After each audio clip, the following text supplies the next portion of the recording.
All right, so 2015 BMW M3 carbon fiber roof. It's like super common on these things. They all delaminate. So replacing this roof is like at minimum 15,000 bucks probably. So we're going to try to save this one. All of this peeling that goes along the front here and peeling, and then generally it just has like staining across the top.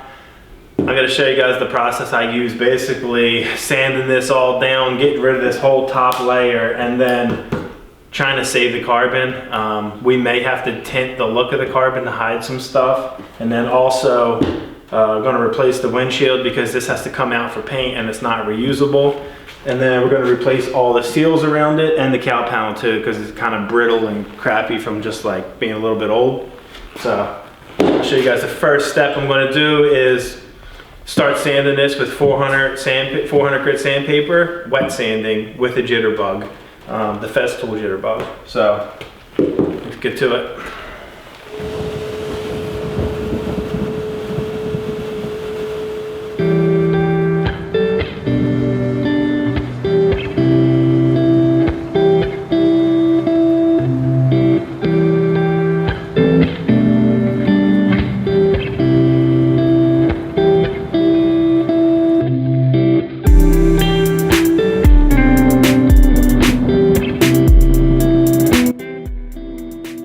Changing plans, it's way worse than I thought. I'm gonna take it out front and blow this thing out because this is about to be a giant mess. Way worse than I thought. The whole thing is delaminating. I always say that BMWs are junk. So here we are again.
maxing out the capabilities of the clear coat, being that the typical way that these carbon roofs are done is they spray the mold with a gel coat, they lay the weave on, and then they infuse it. So it's the gel coat's much thicker than the clear coat is. What we ran into is we pretty much pulled the whole gel coat off, tried burying that with clear. Sometimes you get away with it, other times you don't, and on this occasion it was just too rough to get the surface right. So after I went through, wet sanded it, I buffed the small section, I wasn't happy with how the texture looked, because you could see some of the weave like kind of tightening up and shrinking back, and I knew that down the road it would only continue to tighten up more. So the right thing to do was bring it back in here, do another session of clear coat, which is what we're working on right now. So I'll put another 3 coats, or 2 to 3 coats, we'll see. But I'll put that on there and see what it looks like from that point.